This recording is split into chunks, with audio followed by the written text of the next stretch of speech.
Hello everyone, this is Shatrughan and हमने पिछले lecture में बात करी थी about the basis of classification कि किस बेसिस पे हमने एनिमल किंगडम को क्लासिफाई किया हुआ है। ठीक है, तो पिछले वाले में जो थे वो हमने पढ़े थे about habits and level of organisation. इस लेक्चर में हम बात करेंगे अबाउट बॉडी प्लान, मेटामेरिज्म या segmentation and symmetry. So let's start from body plan. So there are three types of body plan: cell aggregate, blind sac and tube within a tube plan.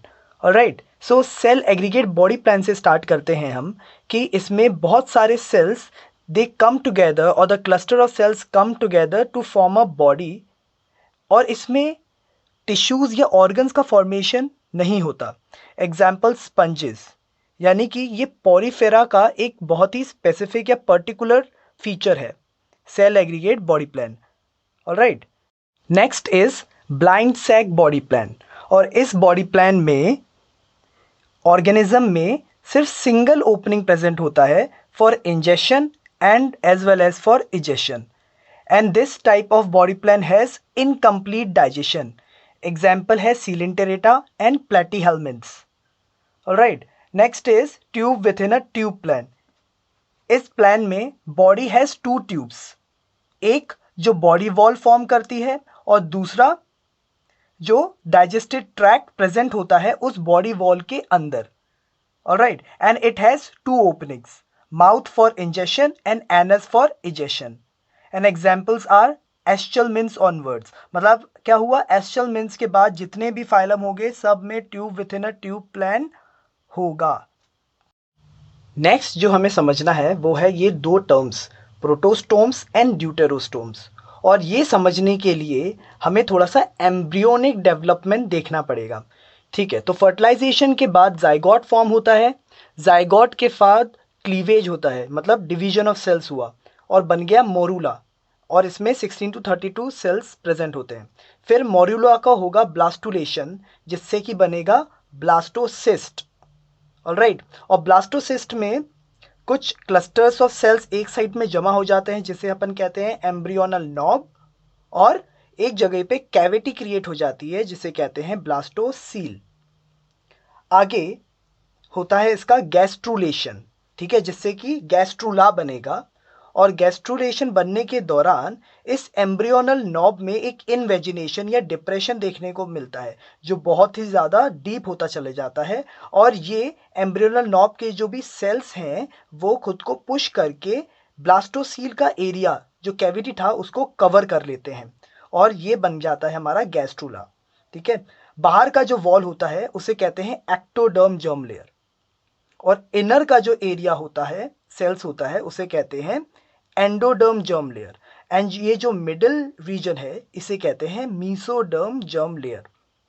ये जो depression यहाँ पे create हुआ है इसे कहते हैं आर्केंटेरॉन, और it is a primitive gut that will give rise to alimentary canal.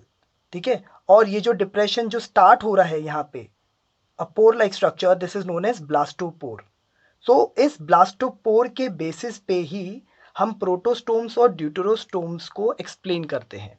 देखते हैं कैसे। अगर ब्लास्टोपोर माउथ में कन्वर्ट हो रहा है और इसका ऑपोजिट एंड एनस में, then this organism will be known as protostomes, and it is found in Platyhelminthes, Aschelminthes, Annelida, Arthropoda and Mollusca.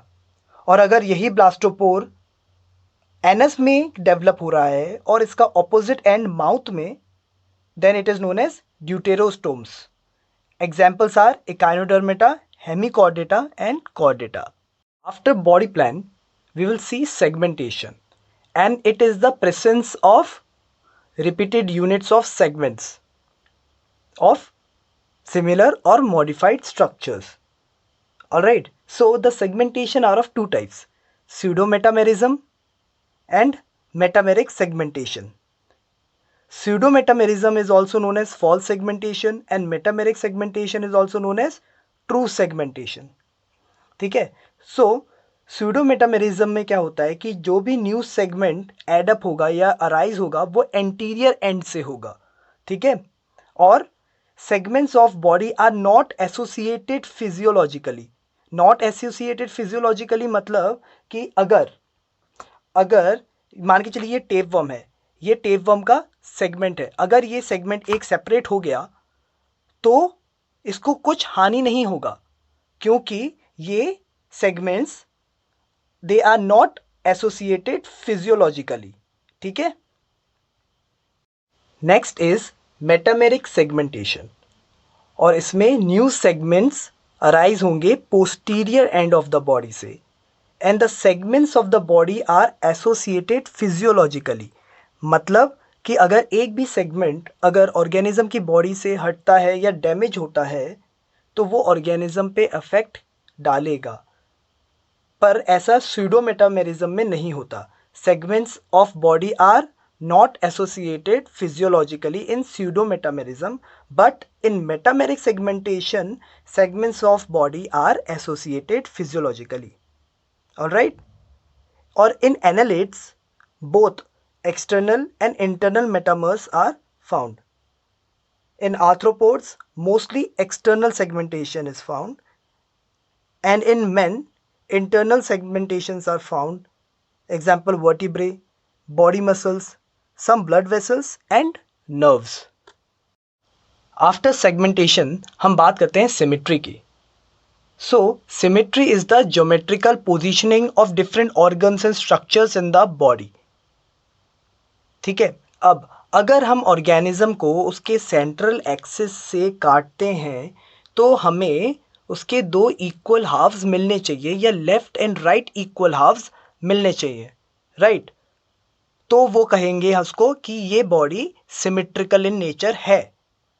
और अगर हमें उसके सेंट्रल एक्सिस से काटने पर अगर दो इक्वल हाफ्स नहीं मिले हैं then the body is asymmetric in nature.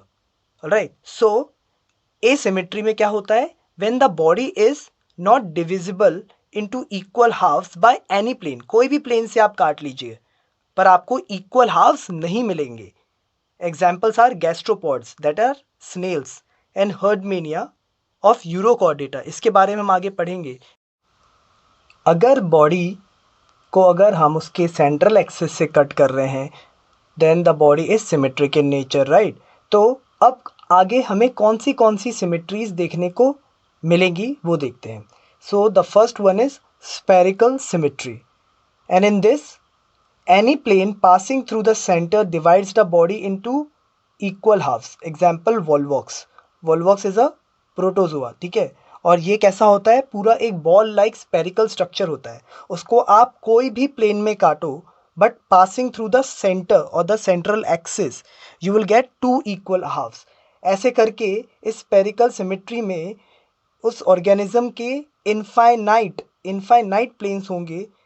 आप उसको कोई भी है ना प्लेन से काट सकते हैं passing through the central axis and you will get two equal halves. Example Volvox.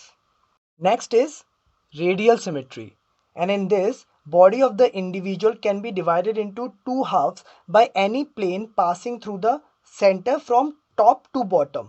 ठीक है. टॉप टू बॉटम अगर हम इसको कट कर रहे हैं by the plane passing through the central axis then we will get two equal halves. Example starfish, hydra. और इसमें polarity develop हो जाती है, मतलब कि एक साइड ओरल एंड हो जाएगा और दूसरे साइड एबोरल एंड. ठीक है.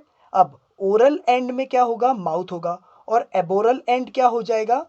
जहाँ पे ये सबस्ट्रेटम से अटैच्ड रहेगा.